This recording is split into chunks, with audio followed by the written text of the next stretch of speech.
love the new season's crop, but come autumn there's always a glut of fruit and vegetables. One of my favourite ways to preserve them is to make a delicious chutney.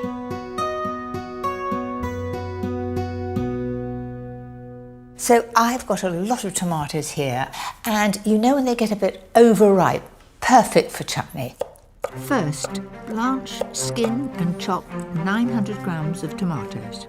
Put that in the pan first because that adds the moisture.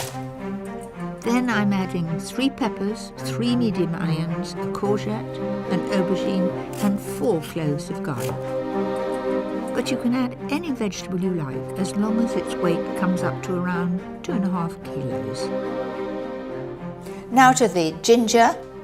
When I was making chutney in my younger days, there was not such a thing as fresh ginger.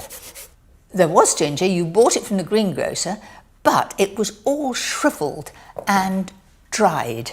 But how much nicer now we have fresh ginger. I use it a lot in recipes and I love it. Might have to scrape it down. That's it. Looking around, what else have I got to add? It's the chilli. Now you make it as hot as you want to. I'm adding 1 fair-sized chilli. All the veggies are in there and I'm just starting it on a low heat. You'll need to leave this simmering for about an hour. Just give it an occasional stir.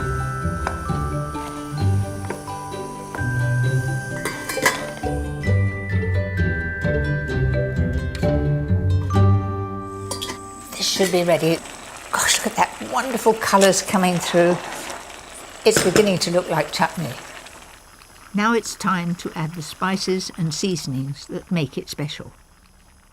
1 tablespoon of paprika, a tablespoon of salt. And then some pepper, just to your liking. And then I'm going to do some crushed mustard seed. It'll make it really piquant. So in that goes.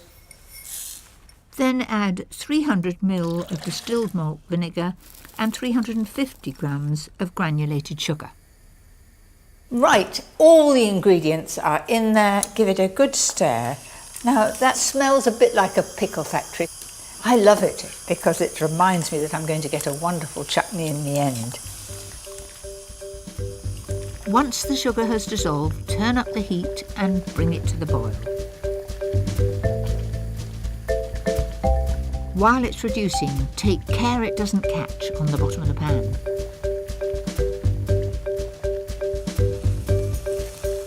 Right, it's got to the right consistency. There is no runny liquid in the bottom. So I'm going to turn the heat off. That looks really good. You see, that is chutney consistency. So here I've got a selection of sterilised jars. Just dollop that in. That's it. Push the chutney down. Make sure you don't have any air bubbles in it. Chutney will keep 2 years, providing you've got a good seal on the top. And once open, keep it in the fridge. I put it in the fridge because then it's always to hand and we eat a lot of chutney.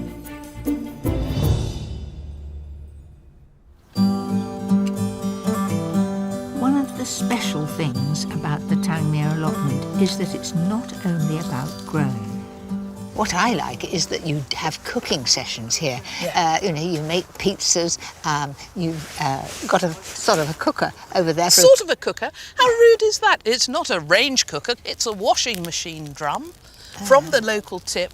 Yeah. And we build a fire in the middle, we've got a great big pan, and off we go. All these vegetables gleaned from around me. We've got butternut squash, I can see some swede, the leaf of the chard, is that right, is in there? Yes, it is. And there's courgettes, tomatoes, and are you putting a sauce on there? Yep, this is just Greek yoghurt and eggs with some seasoning. So we're just going to put that on the top there. Do we put cheese on that as well? Yes, we can do. We've got some grated cheese.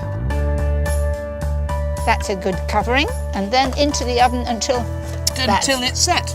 Set and a gorgeous golden brown. I can't wait for that. It is so satisfying to turn your vegetables into something delicious. Ooh, look at that! And my next recipe is a wonderful way to make the most of them. The popular lamb shanks are the rather large ones that come from the hind leg of a lamb, and they're very big. These are the fore shanks. That's from the front leg of the animal, and I think these are a much better size for one portion. And if you cook them long and slow, they taste absolutely delicious. First, brown the shanks in some really hot oil. The reason for browning them is it seals the outside. Also, it gets a lovely brown crust on them, and that helps to give colour to the casserole at the end, as well as flavour. Now add 2 large sliced onions and 2 cloves of garlic. Give that a good stir round. Once these have softened, add 400 ml of beef stock. So bring that to the boil. To thicken the gravy, take a rounded tablespoonful of flour and add 300 ml of red wine. And just mix that to a paste. And because it's cold, it won't go in lumpy. So I'll pour that in, stirring all the time, and that will just thicken it up a little. To give the gravy extra depth, I like to add a teaspoon of chopped rosemary and a tablespoon of red currant jelly.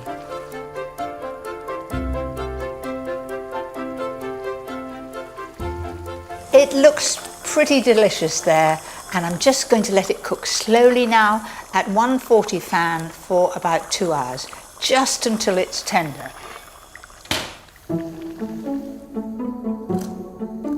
I like to boil them for about 8 to 10 minutes in salted water, so they're just tender, and then half of them I just toss into butter. Oh, you've got to be strong to carry this lot. Oh, look at that. It's a really good, rich brown colour. Now add the rest of the vegetables to the casserole. So everybody will have some vegetables that are actually in the casserole and some that are lovely and fresh looking and colourful. And then a little of the sauce over the top.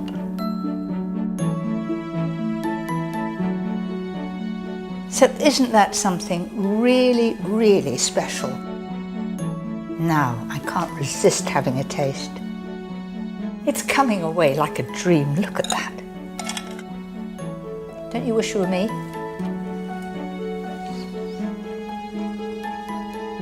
Do you know what? That's a cracking recipe.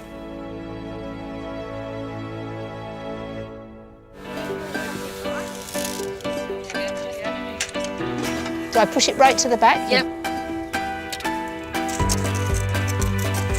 That's it. There we are. This is what it's all about. A day on the allotment, producing wonderful food, and the reward right at the end of the day is a great gathering like this.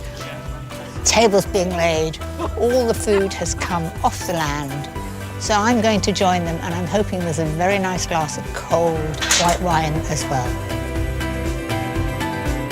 Here's to Tangmere Community Garden. Every success in 2050. Thank you. Cheers.